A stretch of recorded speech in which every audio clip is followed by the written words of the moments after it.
Hello guys, good morning. Bihar में graduation का number 1 channel all in चौरस जोन आप सभी स्टूडेंट का स्वागत करता है।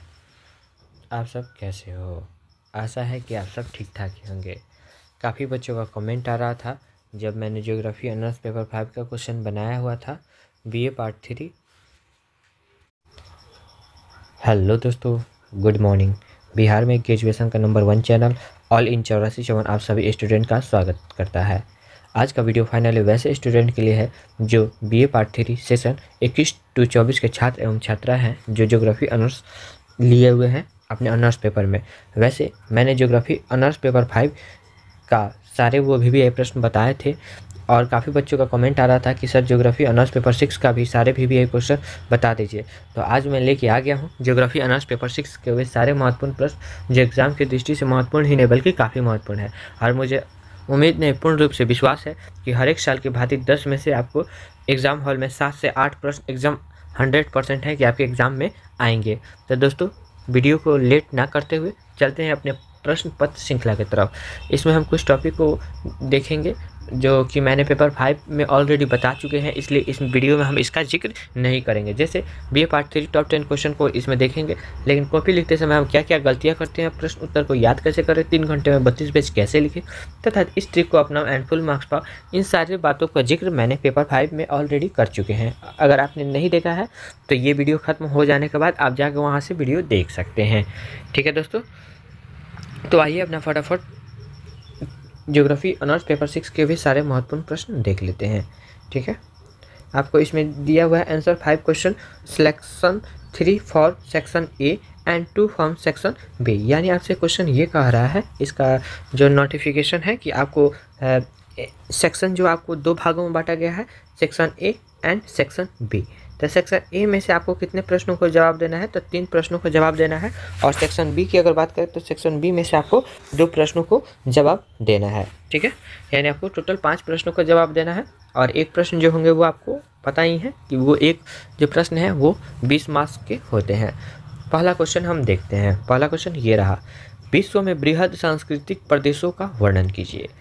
या फिर आपसे क्वेश्चन ऐसे भी घुमा के पूछ सकता है, क्योंकि ये ग्रेजुएशन का एग्ज़ाम है और क्वेश्चन जितने प्रकार से घुमा के पूछने की संभावना रहती है, ये ग्रेजुएशन के एग्ज़ाम में घुमा घुमा के एग्जामिनर जो आपके हैं पूछे जाते हैं ताकि बच्चे फंस जाए। लेकिन इस वीडियो को देखने के बाद आपको किसी भी प्रकार का दिक्कत का सामना नहीं करना पड़ेगा और एग्ज़ाम आपका एकदम मक्खन की तरह जाएगा। ठीक है, या फिर आपसे ऐसे भी क्वेश्चन कर सकता है कि विश्व में बृहद सांस्कृतिक प्रदेशों पर प्रकाश डालें। ठीक है, या फिर आपसे क्वेश्चन इस प्रकार से भी कई बार आपसे पूछा जा सकता है कि विश्व में बृहद सांस्कृतिक प्रदेशों पर एक निबंध लिखें। तो आपको वहाँ पे थोड़ा सा भी कन्फ्यूज़न नहीं होना है, आपको कॉन्सेप्ट क्लियर करके चलना है कि हमसे इतना ही पूछा है कि विश्व में बृहद सांस्कृतिक प्रदेशों के बारे में हमसे पूछ रहा है और उसके ही बारे में हमको उसका आंसर देना है। ठीक है, आई होप आप लोगों ने सब कुछ समझ लिए होंगे। अब चलते हैं क्वेश्चन नंबर 2 की तरफ। क्वेश्चन नंबर 2 ये रहा हमारा, समशीतोष्ण घास के मैदानों में मानवीय क्रियाकलापों का परीक्षण कीजिए। यानी समशीतोष्ण जो घास के मैदान है उसमें मानवीय क्रियाकलाप क्या क्या कर रहे हैं उसके बारे में आपको बताना है। या फिर क्वेश्चन आपसे थोड़ा सा ऐसे भी घुमा सकता है कि समशीतोष्ण घास के मैदानों में मानवीय क्रियाकलापों पर परीक्षण की जगह पर प्रकाश डालिए आपसे दे सकता है। या फिर प्रकाश की जगह पे आपको दे भी सकता है कि वर्णन कीजिए या निबंध लिखिए। तो आपको वहाँ पे थोड़ा सा भी कन्फ्यूज़न नहीं होना है, इसलिए हम आपको बता दे रहे हैं ताकि वहाँ पे थोड़ा सा भी अगर एग्ज़ाम में थोड़ा सा भी क्वेश्चन अगर घूमे तो आप घूमेंगे नहीं, ये हमारा 100% का दावा है। ठीक है, अब हम देखते हैं क्वेश्चन नंबर 3 की तरफ क्या कहता है। क्वेश्चन नंबर 3 ये रहा, जनसंख्या गतिशीलता के कारकों का परीक्षण कीजिए। यानी जनसंख्या गतिशीलता के कौन कौन से कारक है उसके बारे में बताना है कि आज किस कारण से हमारे जो देश की जनसंख्या में इतनी वृद्धि हो रही है, आखिर इसकी मुख्य वजह क्या है। ठीक है, तो आपको इन सारे बातों को आपको इसमें क्वेश्चन नंबर 3 का जवाब देना होगा। ठीक, क्वेश्चन को अच्छे तरीके से आपने समझ लिया और मुझे पूर्ण रूप से विश्वास होगा कि आप अपने नोटबुक यानी कॉपी में इन सारे भी प्रश्नों को लिख रहे होंगे। अगर आप अभी से नहीं लिख रहे हैं तो आपसे रिक्वेस्ट है कि इन सारे भी प्रश्नों को अपने नोटबुक में या फिर अपने कॉपी में लिख ले, ताकि जब मैं इसका आंसर कराऊं तो आपको याद करने में थोड़ा सा भी कठिनाइयों का सामना ना करना पड़े। ठीक है, या फिर आपसे क्वेश्चन ऐसे भी आपसे कर सकता है कि जनसंख्या गतिशीलता के कारणों पर प्रकाश डालें, यानी जनसंख्या गतिशीलता के क्या कारण है उसके बारे में आपको बताना है। या फिर आपसे क्वेश्चन ऐसे भी कर सकता है कि जनसंख्या गतिशीलता हमारे देश को किस प्रकार से प्रभावित कर रही है, व्याख्या करें। ठीक है, तो इन सारे तरीकों से आपको प्रश्न घुमा के पूछा जा सकता है। ठीक है, अथवा में ये भी पूछा जा सकता है कि अनुकूलतम जनसंख्या की संकल्पना का अवलोकन कीजिए, यानी अनुकूलतम जनसंख्या के क्या उसकी संकल्पना है उसके बारे में आपको बताना है। या क्वेश्चन थोड़ा सा आपको ऐसे भी कर सकता है कि अनुकूलतम जनसंख्या की संकल्पना पर प्रकाश डालें।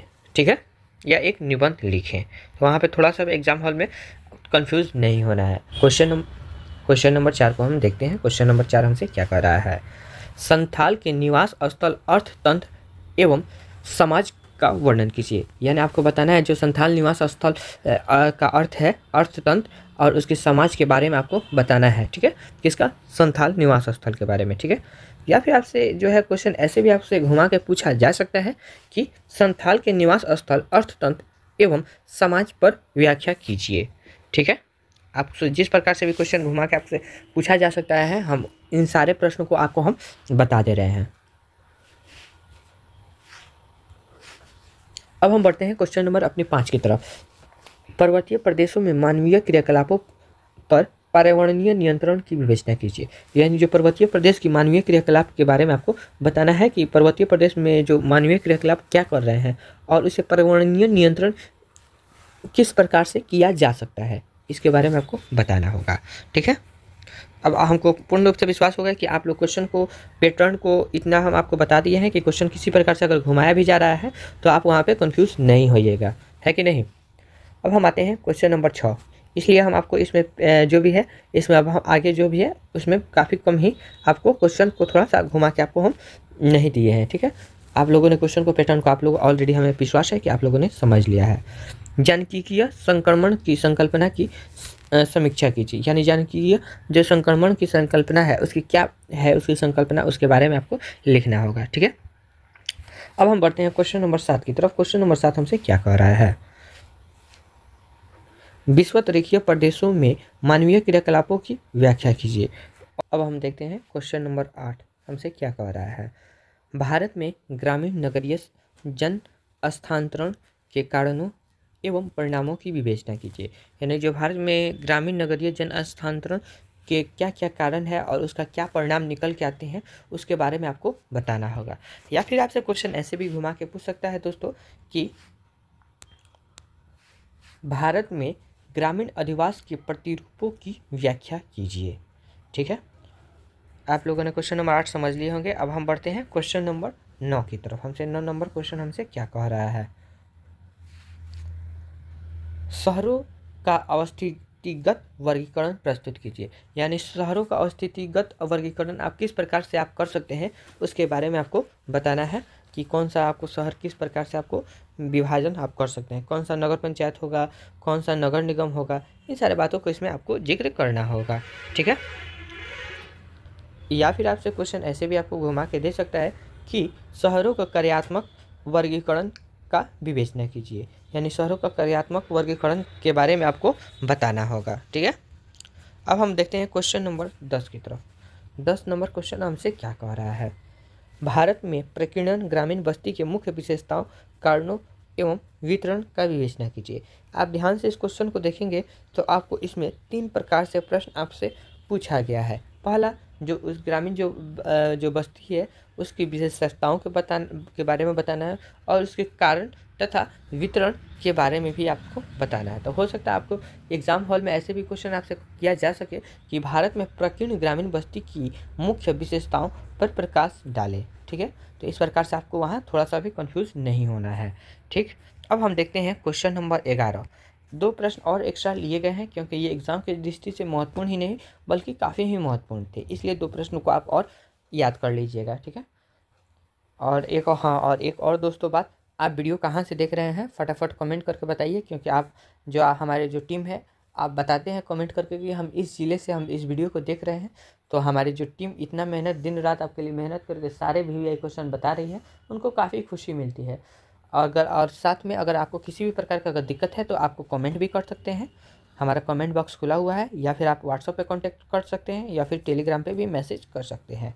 ठीक है, टेलीग्राम चैनल जिस नाम से यूट्यूब चैनल है उसी नाम से टेलीग्राम चैनल है।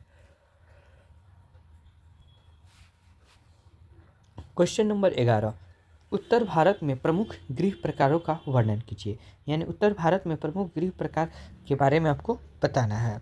ठीक, और ये रहा हमारा लास्ट क्वेश्चन, क्वेश्चन नंबर 12, विषुवतीय रेखीय प्रदेशों में मानवीय क्रियाकलापों की व्याख्या कीजिए। तो इसी के साथ होता है हमारे सारे VVI प्रश्न पत्र का जो श्रृंखला था वो प्रश्न पत्र की श्रृंखला समाप्त होते हैं। मिलते हैं अगले वीडियो में। अगर किसी प्रकार का दिक्कत है तो आप कमेंट कीजिए, हमारी टीम आपके लिए सदा तत्पर पे है। ठीक है, take care, bye, best of luck, अच्छा से एग्जाम दे के आइए। मिलते हैं अगले वीडियो में।